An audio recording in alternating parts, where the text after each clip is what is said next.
Pitch Talks, brought to you by NorthStar Bets. That's a win. Hello and welcome. Sit down, make yourself comfortable, take your shoes off unless you're driving, and enjoy. We are so glad to have you on board. It is the Pitch Talks podcast. We are back here in the 2022 season. My name is Andrew Zuber. It's your boy, the Zubes. I am joined by my co-host from NorthStar Bets. It's Nick Ashbourne. Nick, how are you? How excited are you to be back here on the airwaves with the Pitch Talks podcast? I'm really excited. I mean, this is a brand that means a lot to me. I've been a part of Pitch Talks before on those stages, but I've also visited ones that I was not a part of. And I think that, this brand represents kind of loose, free-flowing baseball talk, fun, beverages, maybe less so in the context of the podcast, but you never know.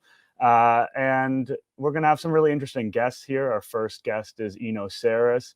And between you and I, we've done a lot of work together previously at Yahoo Sports. I think people see Zoobs and they see someone who's a very funny type of person on social media. And they see me as someone who is sort of dead-eyed and joyless and cold and analytical. And I think both of us are a little bit more like the other than people realize. And I think we'll bring it together for an interesting total package. I can bring the dead-eyed sarcasm as deeply as needed. No, I agree totally. I'm really looking forward to this. I think, as you said, we've sat beside each other for holes. We sat beside each other for the 2018 Blue Jays, so that should count.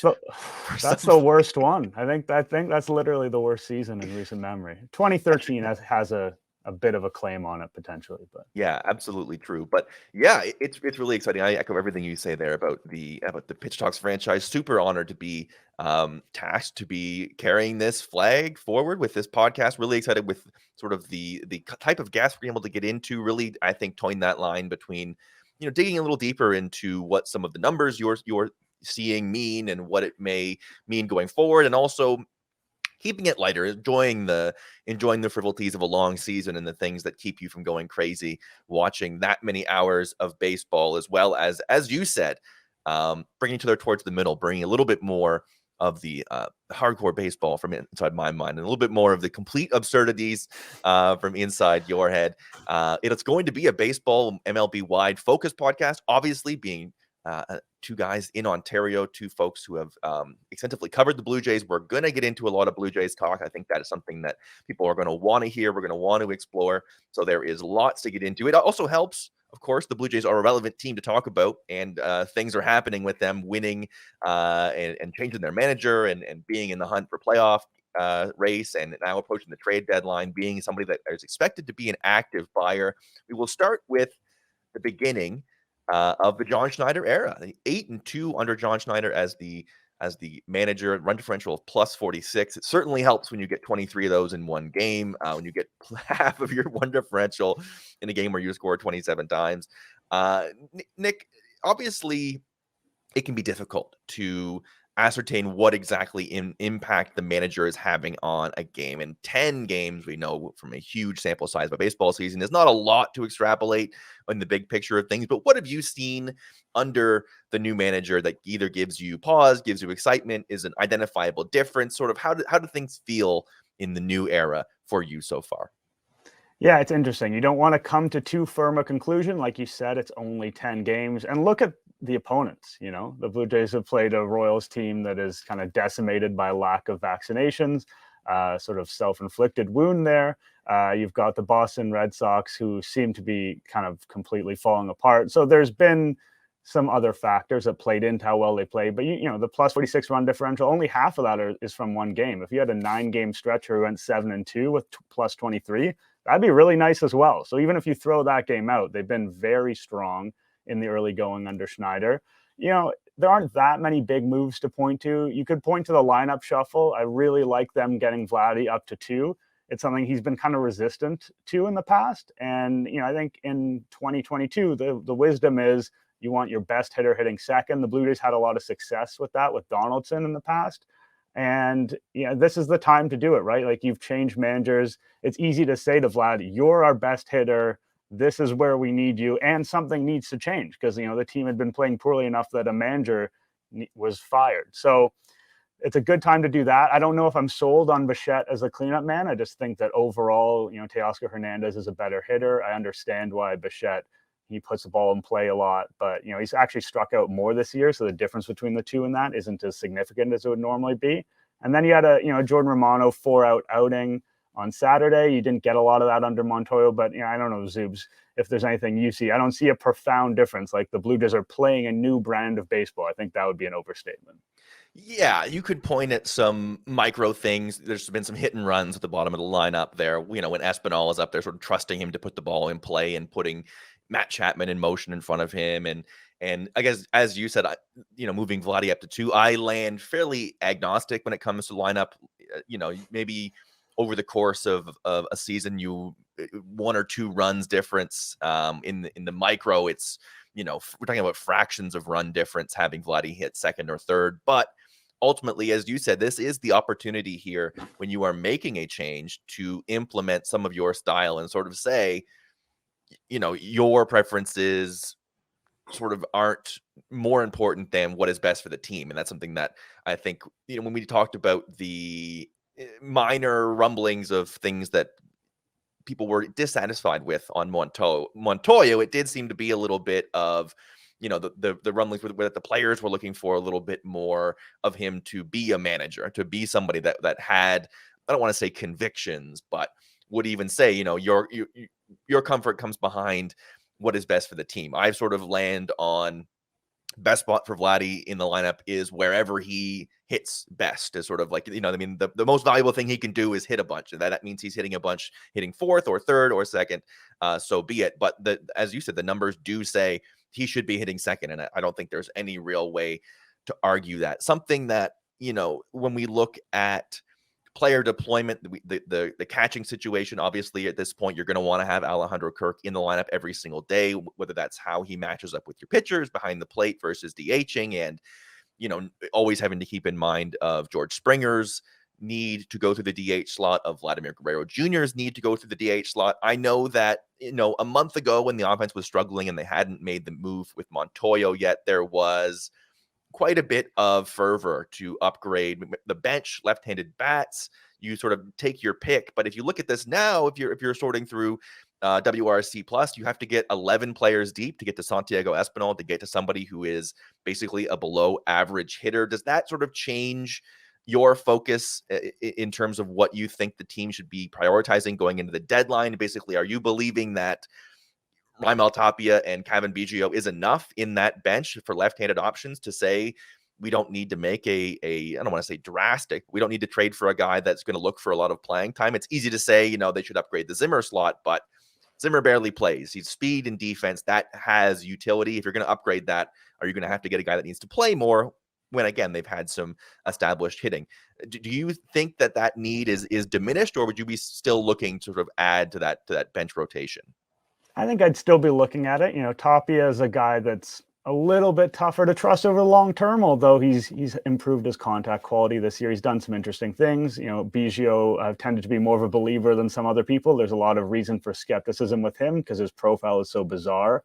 But yeah, those other 2 spots, like the Zach Collins emergency catcher who doesn't do anything spot, that's wild how little he plays. Like he's getting a couple of plate appearances a month. I think it was 3 plate appearances between June 25th and July 25th. Like you just can't have that.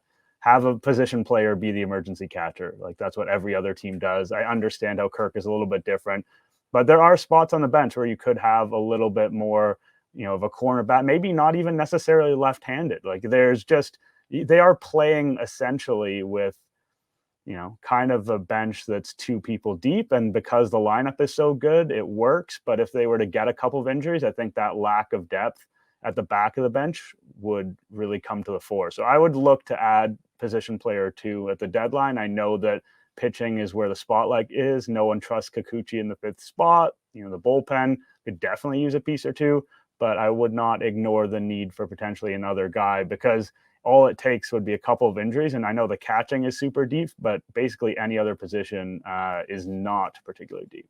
And somebody else could take over Zach Collins' job of tweeting out a W after they win. That's not a huge lift. Quite a few Blue Jays have Twitter accounts, and it's a one character, and you don't win every game, so it's not much of a lift. it's not too heavy.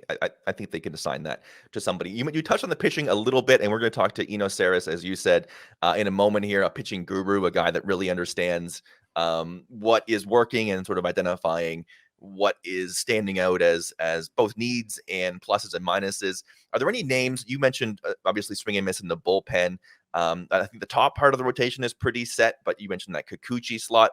Where are you looking in terms of top of the market, middle market, bargain bin? How do you think this deadline is going to be approached? We've seen, I think, this team in contention here for a couple years. There was the Robbie Ray, Taijuan Walker additions 2 years ago when they were in that Bridge 2020 season. It was Berrios last year in 2021. Do you see them sort of shopping a little bit more like 2020 where they're trying to grab upside, or emptying the coffers again for a Berrios, we're going to make a guy an extension offer after this sort of deal? I'd be surprised if it was the huge offer, to be perfectly honest. I think they see the back of the rotation as the issue, not the front of the rotation. So you've seen them in the past. They went and got Liriano to lock down that 5th spot, even though they didn't think he was a big part of, playoff rotation. Robbie Ray and Taijuan Walker are guys that they thought of as back rotation guys at the time. Obviously, we know what happened with Ray. And even Walker's career has kind of taken off since then. So you don't know with that upside, but I think that's more, I would really be interested in a high level reliever. And that's something they've never done. They've always shopped at the very most in the middle of the market with relievers. They've always tried to find value. They've gone, the Joaquin Benoit route in the past, where they get someone who is in theory good, but's having a rough year. They think they can turn him around. I'd like them to see them just like nail someone who is good and is performing well. A good example would be Daniel Bard, of a guy with the Rockies who's just, he throws really hard. All the statistical underlying numbers are solid. That's the type of guy that they should maybe go and get for the first time, because the bullpen has some good talent undoubtedly, but it's pretty short, and they could use someone, Jimmy Garcia as your 8th inning guy in the playoffs is not super encouraging. Yeah, it's going to be very interesting. I think they've definitely shown the penchant to address needs each of the last couple of years, even when maybe they weren't already ready to be a contender. They went out and they got some of the more mid-level, as you mentioned, sort of reliever guys last year, and grabbing Richards and grabbing Simber and sort of making those necessary upgrades. And again, the year before that, sort of addressing the rotation. I expect it to be addressed, and I expect it to be some pretty exciting moves. And speaking of sort of picking out those free agents and especially not free agents, picking out those trade deadline acquisition targets, and picking out some pitchers that maybe have room to improve and room to grow. There are few minds I would rather talk to sort through those numbers and to explain to us the who's and the what's and the whys than Eno Sarris of The Athletic. He is going to join us now. What a pleasure it is to welcome our first guest, the first guest in the Pitch Talks podcast. One of the elite minds in the baseball sphere online. You know him in his work from the Athletic MLB. The slinger of Stuff Plus is the sort of the beautifully put moniker, the master of trademarks, coming in with the slinger of Stuff Plus. Somebody that really doing an excellent job, I think, of explaining what you're seeing when it comes to pitching or hitting, and really breaking it down in a way that we can quantify, because it really can be tricky to quantify pitching and what makes good stuff, what makes effective pitchers. I know that's a sore spot for me sometimes, so I'm thrilled to get the chance to welcome our very first guest here on the Pitch Talks podcast, Eno Sarris from The Athletic. Thank you for joining us. Thanks for having me. I remember going to the Pitch Talks in Toronto very fondly, the in-person version, and so I'm honored to be your first guest. Maybe one or two less beverages on the podcast this time than in the famous Pitch Talks live events. To start with, at least, we'll start off. We can ramp up. Yeah, we'll call it a very dry run. We will ramp up. Obviously, we are here. It is late July. We are approaching the trade deadline is within a week. We've already seen the first name off the board, Andrew Benintendi, the name that everybody is asking about, of course, and making all the headlines. Juan Soto. Sort of a two-part question here is, if you had to prognosticate, obviously it's a big question, is where you think he is going and where you think he best fits, and where you think maybe it's best for baseball that he lands up. Where are sort of your inklings early on as to what this is going to turn out to be? Best for baseball is an interesting one. I'll start in a different direction though. I do think I had an article up today that said that Andrew Benintendi was one of the top 5 projected on base percentages that was available at the trade deadline. And that's one thing that Juan Soto does really well. He's also left-handed outfielder. So I kind of actually think that this does have some meaning for the Yankees, that maybe they're not really that deep into the Juan Soto sweepstakes, as it were. And maybe they just maybe it's a question of the luxury tax, or maybe it's a question of wanting to hold on to Anthony Volpe, their shortstop prospect. When they got Isaiah Nakano for left, but for shortstop, it seemed like a stopgap situation. They did not go after one of the big free agents. Maybe they really believe in Volpe. They don't want to give him up. Whatever the reason is, they have a lefty that can get on base now. Maybe they're out on Soto. Not saying that Benintendi's the same as Soto, but it does mean, they'd have to do more machinations with their major league roster. They'd have to maybe release Joey Gallo if they were going to go get Soto. So I think that the Yankees are a little bit less likely today to get him. I think the most likely are sort of the Padres and Dodgers and Cardinals. They are the teams that have the prospect depth that it takes to go get Soto. And I'm going to put the Padres as the most likely destination for me, because AJ Preller likes to take the big swing. He loves to go get players that he once tried to sign or did sign with a different organization. He's brought together Nomar Mazara and Jurickson Profar and Jorge Alfaro, all guys that he signed when he was with the Rangers. And he had a chance at Juan Soto and didn't get him. And then lastly, they're going to offer Robert Hassel III, who's a center fielder, CJ Abrams, who's a shortstop, and they can maybe even throw in Luis Campusano as a catcher. That's 3 up the middle prospects. That's something I don't think any other team can really match. And the last question you said, what's best for baseball? Like for baseball business, for like ratings, it would probably be like the Yankees or Mets or Dodgers. But for baseball viewers, I like new blood. I would rather he went to a team that hasn't won it, that isn't a perennial contender. So I kind of like the Padres for that, Thank you for not taking the Blue Jays bait there. Just very easy to just say, bring him to the Blue Jays and have us nod and be like, this guy's smart. He knows what he's got it. I'm glad we had him on. The Blue Jays like to keep their prospects, right? I mean, they did give up some for Matt Chapman, but I think this would require for the Blue Jays major leaguers. Mm-hmm. They'd have to give up people off their major league roster, and I don't know. They kind of have a pretty good major league squad. Yeah, I think it's fair to assume the Blue Jays are not at the top of the list, as much as many of our listeners would like to hear that. As a positive for them, for the Blue Jays fans who are listening, Yankees being out, I think, is something that people like to hear.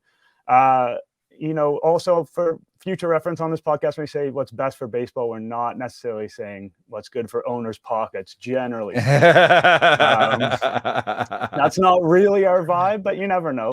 Are you actually saying what's best for the Toronto Blue Jays? Nah, people admit more than that. What's best for the fans, the baseball fans in general. One piece that you did recently I thought was interesting was about kind of the second tier of players available at the deadline, because fans are so fixated on those very top guys like the Soto, like Luis Castillo, and you were doing a good job of sort of rooting through the guys who are on the next level. And Benintendi was actually one of those guys.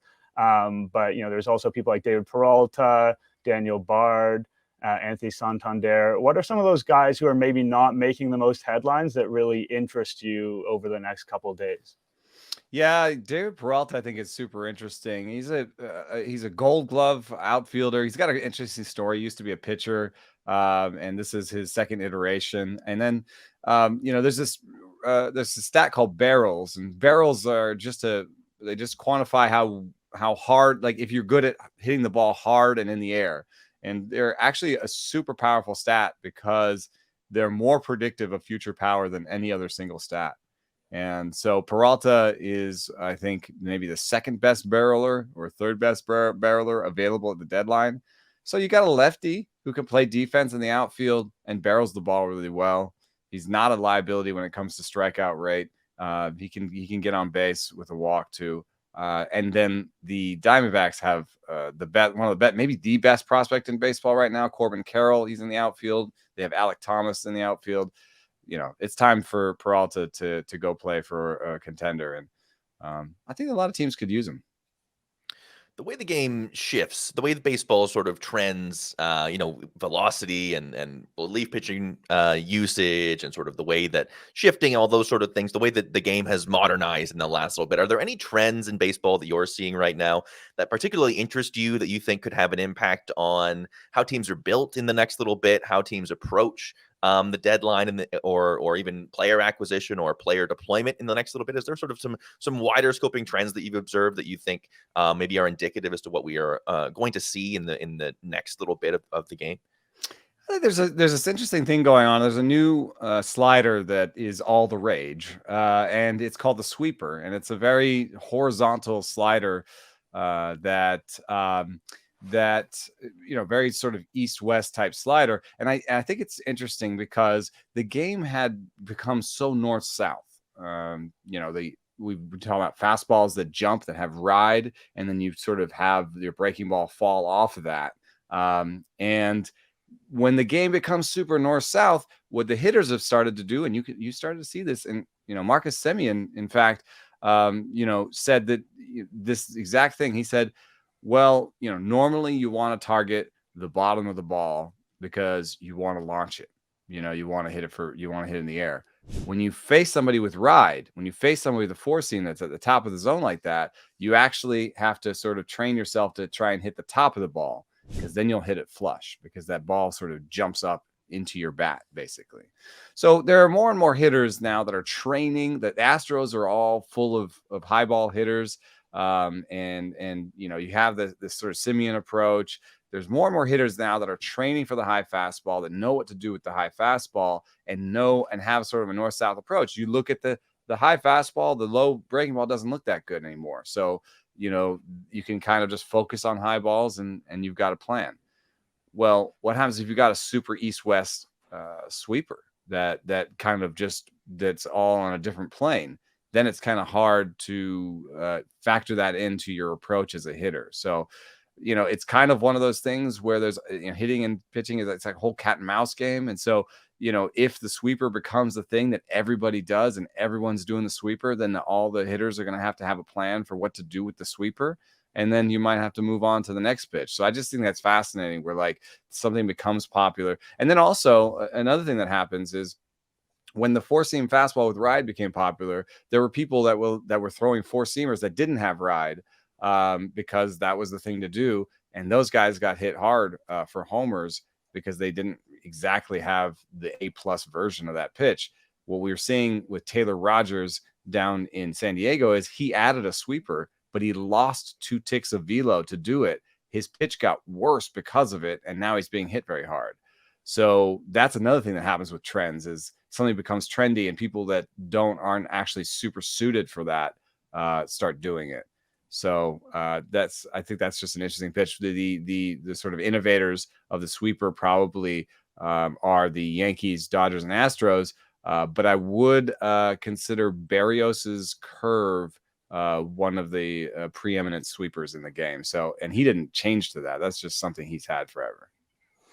On sort of the topic of those pitch repertoire changes, and that's been a speciality of yours for a long time, is looking in deep to pitch repertoires. Zoob's kind of introed you as the slinger of stuff. Plus, if you read Eno's work, that's going to come up a lot, is sort of a quantitative evaluation of the pitches that people throw. And I was hoping you could kind of give our listeners a little bit of a rundown of what Stuff Plus is, how you use it to evaluate pitchers, and maybe some guys at the deadline who have the interesting Stuff Plus numbers. Yeah. So, when we started out tracking pitches, we had velocity first. And velocity is, I think, the easiest way into nasty stuff. The first thing that we notice, a guy throws 100, a guy throws 98. That's easy. We've got that. Now, then we realize, guys, some of the guys who throw 90 are still getting it done. And there are some pitches, some fastballs that are just hard to square up no matter what the velo reading says. So Stuff Plus is an attempt to just look at the physical characteristics of the pitches and sum up velocity, movement, spin, angle, release point, because release point matters too. Josh Hader, part of why he's so excellent is because he has that low sideways release point, and yet releases the ball kind of with his hand up, so that he kind of has like an over the top movement pattern, but he has it from this crazy arm slot out there. So if you put all those things together, you get a Stuff Plus number. And what's nice about it is you can capture little changes. For example, Ross Stripling, I was just talking to him when they were in town. He just changed in this offseason. He changed his grip on his changeup. I think to like a 2-seam changeup grip, or whatever it was. He changed the grip on the changeup, and his Stuff Plus is one of the biggest risers in the game year over year. And that's important because he's always had great command. He has a large variety of pitches. To have one pitch that's a legitimate out pitch is really important for him, because he has these other pitches he can command. So, Stuff Plus is part of a suite of stats, where Location Plus just looks at how good they are at locating stuff, and that's where Stripling's biggest strength is. But still, to have a better out pitch this year, that's something that Stuff Plus captured.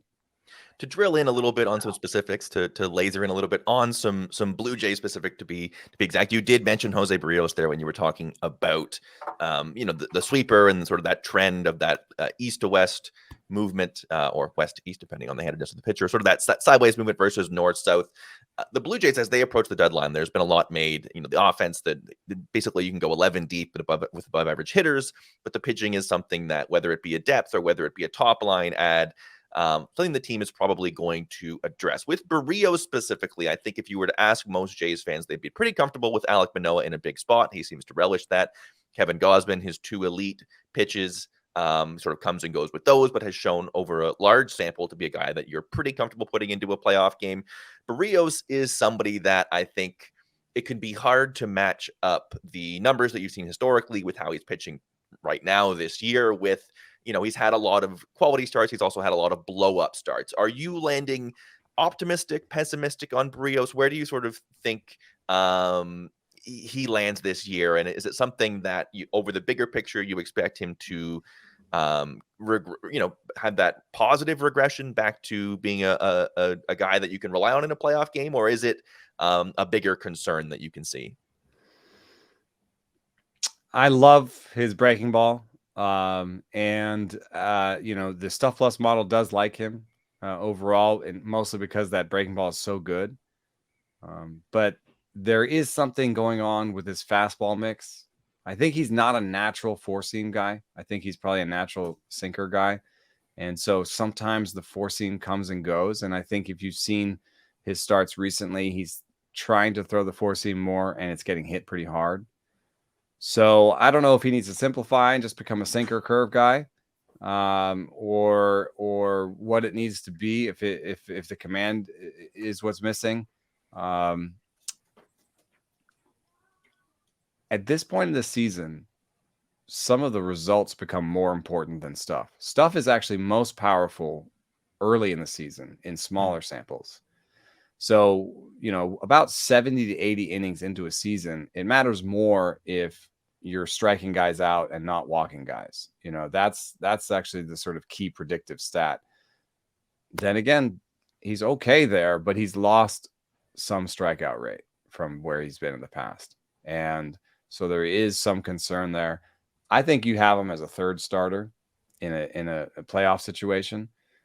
I think the good news for the Blue Jays is that Manoah, Gausman can bang with anyone 1-2. And because I have Gausman by Pitching Plus, that's sort of looking at locations and stuff and putting them together.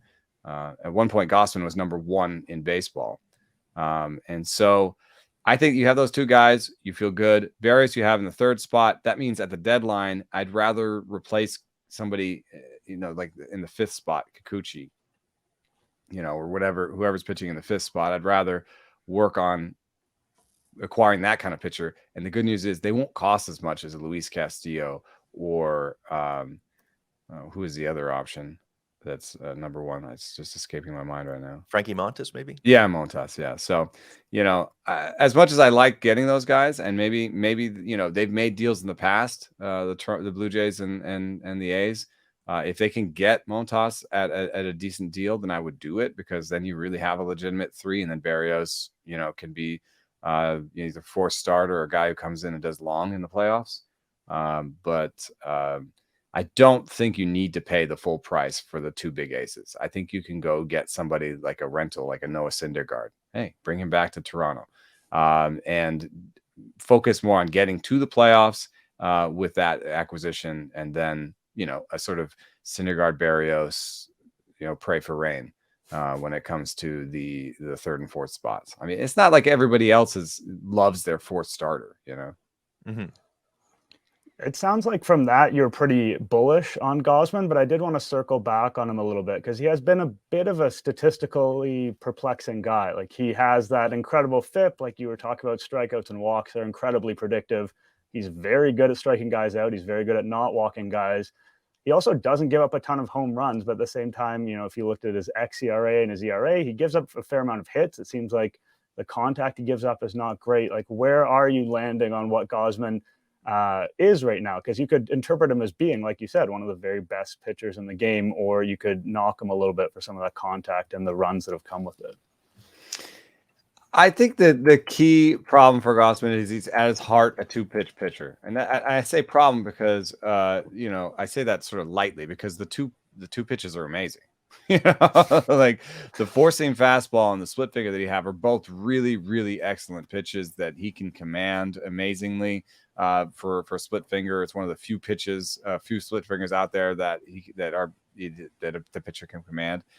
And he's been throwing the slider more this year. It's a suboptimal pitch. It's a below average pitch, but that's been important. I think that's why I think his home run rate is down, because people are going to keyhole him and decide, I'm looking for just this pitch. I'm looking dead red at the top of the zone, and everything that falls off of that, I won't have anything to do with. That's why he's developed this ability to throw the split finger where it looks like the 4-seam at the top of the zone and then drops into the zone.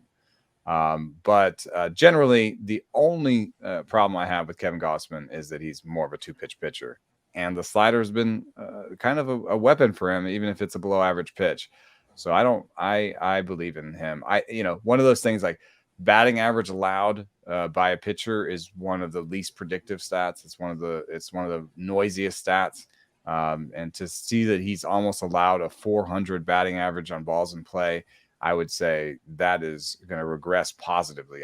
Nobody's come up with a good way to say that. But that's going to go in the right direction going forward. We appreciate always your time and your ability to really dive deep into the nitty-gritties of what makes things work and not work. And before we let you go, just something, because Nick and I are also fans of the frivolities, the novelties of the game. Take a trip back quickly in time. Can you tell us a little bit about the story? Nothing better at a ball game than an ice cold beverage. A little bit of the story of beer graphs and the origin and progression of the statistics of an ice cold brew. Before I do that, real quick, did you know that beer and baseball, like there's a history between beer and baseball that's like actually structural and important? Like the first time beer was ever sold publicly, in plastic, was at a ball game. The reason that the AL and the NL split was because the AL wanted to sell beer. Beer and DH? I mean, that's clearly a better league. There's no 2 ways about it. I mean, I could maybe I'll write a book about this someday, but beer and baseball have always been intertwined. So when we had Fangraphs, which has these great sortable leaderboards and all this great information, I had this idea: what if we had spin-offs? What if we had sandwich graphs? What if we had beer graphs? And at first that seemed like just a pie in the sky idea. But then I realized there was a data source. Untapped is this social media app where people can check into their beers. And so you start getting ratings from those. You get locations, you get beer styles. And so we got all this information, and there was an API that we could pull the data from Untapped. And so Beer Graphs was born, and we had sortable leaderboards. We had a Stuff Plus of our own.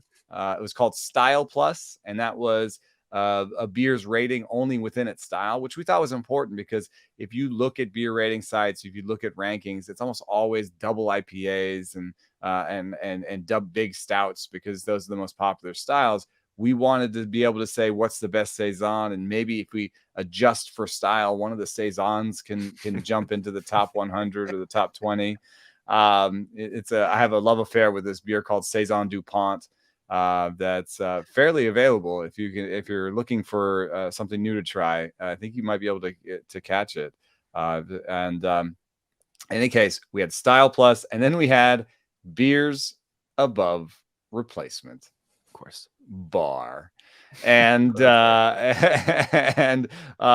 all made it sortable. And the dream was that one day, if you could put in some of your rankings, or you could put in some preference situation, and then you could, if you were on the road and you're like, I'm in Phoenix and I like these types of beers, you could actually do a sortable, filterable leaderboard that was like, here are the best beers in Phoenix according to your the things that you like. And then we would have some partnerships where you might be able to click on the beer and find out where it's being served.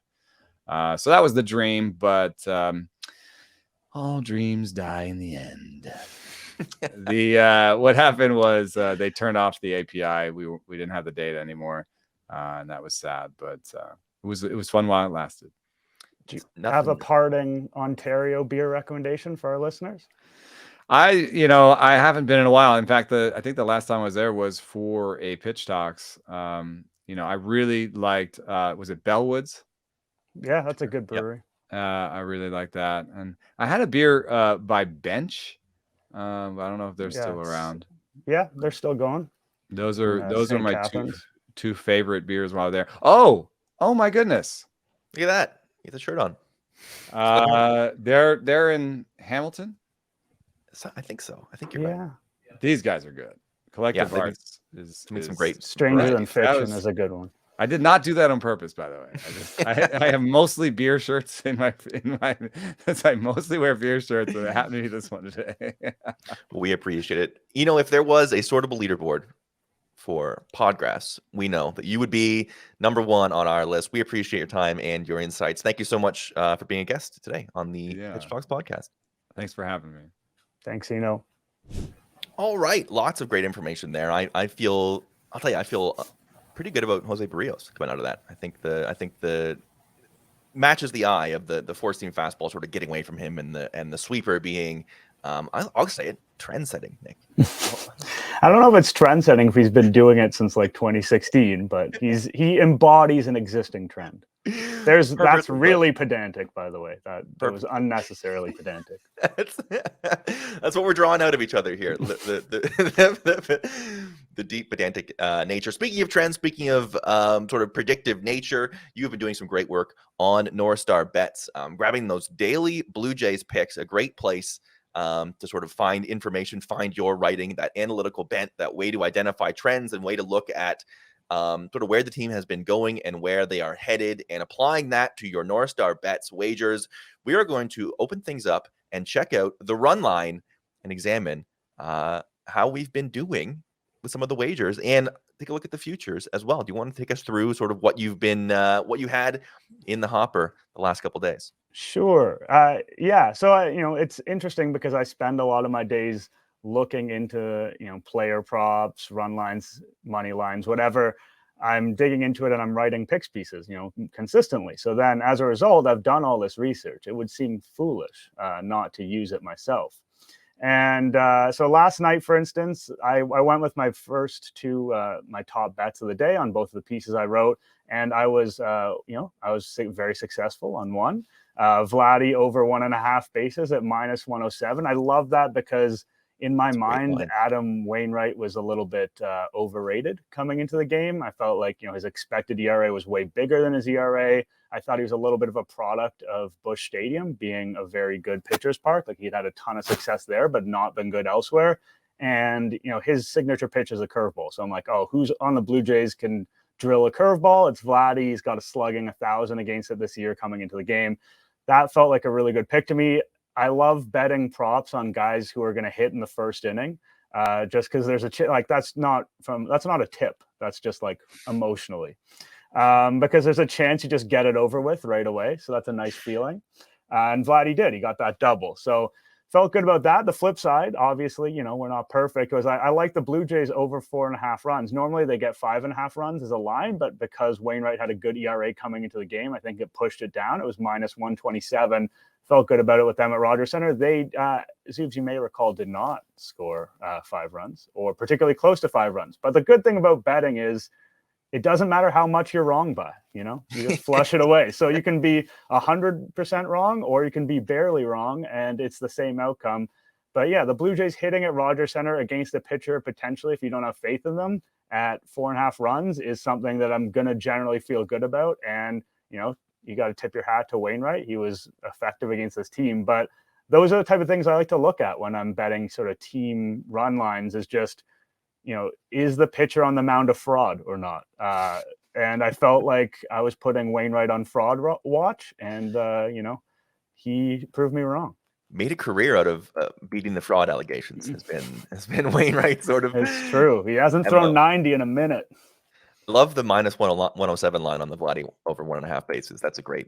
That's a jump on line for me as well. I wanted to talk a little bit. I'm somebody similar to you. I think I love player props. I like also big numbers. I'm somebody that you might probably know this type of better if you're somebody that's in a betting group chat. When I love to see a plus sign in front of my numbers. Something about it. It's how I get roped in. Yeah, it makes a huge difference. Minus 107, plus 107 is just a weirdly strange difference in your mind, even though there's very little kind of actual disparity. Absolutely right. But the real big, if you want to cash in, or make a real big splash, the futures market always can be a place where you grab some large money. I want to focus a little bit. It's been a sort of a pitching heavy episode. I want to keep that going. We talked to Eno Sarris again, and we plug it one more time. A great conversation, and really quickly talked about Alek Manoah is a guy that, very rapidly we're really, really able to rely on. If you're a Blue Jays fan, you're pretty happy with him in any big spot. Has had sparkling numbers since he's been up. And Kevin Gausman, again, if you're the believer in pitching plus or stuff plus or location plus, for a little while was the top pitcher in the game. You think there's, is it worth a sprinkle in your mind?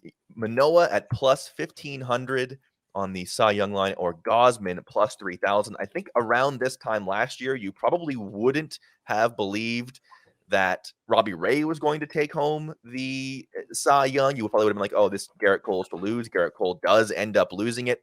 Can you see, I mean, Shane McClanahan obviously is your runaway right now, your favorite for that. Is there any enticement there for you? McClanahan's at plus 165. You also have Justin Verlander plus 265, Dylan Cease plus 800, and then you get into the Garrett Cole, Shohei Ohtani into the plus 1,200 range. Is there any interest at all in you in those larger numbers, the plus 1,500, the plus 3,000 for Manoah or Gausman down the stretch here? It's interesting because with the Cy Young, we know that pitching is an incredibly violent action that causes your arm to essentially fall off. So even the runaway winner can suddenly, in the blink of an eye, be gone. And I know that's equally true with position players in theory. Like, that can happen, but it's more likely to happen with pitchers.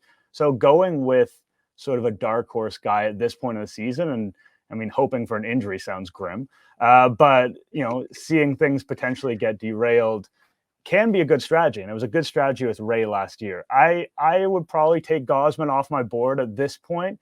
He's had, his ankle injury, and he just hasn't piled up a quantity of innings. His argument is sort of based on fielding independent stats, and I don't think that those stats resonate as much with voters. Like, for instance, last year it was Nathan Eovaldi who led the AL in Fangraphs WAR, and he just didn't get a sniff in the Cy Young voting. So Gausman has an interesting case in a sense if he kept going at the rate he's been going, but the ERA is a little bit too high in this season. I don't see it. Manoah is a little bit more interesting for me because he does have the more traditional numbers that people like. Like he does go deep into games. He'll have the sparkling ERA, the record potentially. There's a lot of guys ahead of him though. McClanahan, like you said, is really the favorite. Verlander's a sentimental guy potentially if McClanahan falls off. Dylan Cease might be sort of your late charging guy. I don't think I would sprinkle on these guys at this point. If I was going to do it, I would choose Manoah. But if you're doing that, you're doing it eyes wide open, that you're sort of pulling for a guy and, it's making your watching the Blue Jays Manoah starts or Gausman starts more interesting potentially.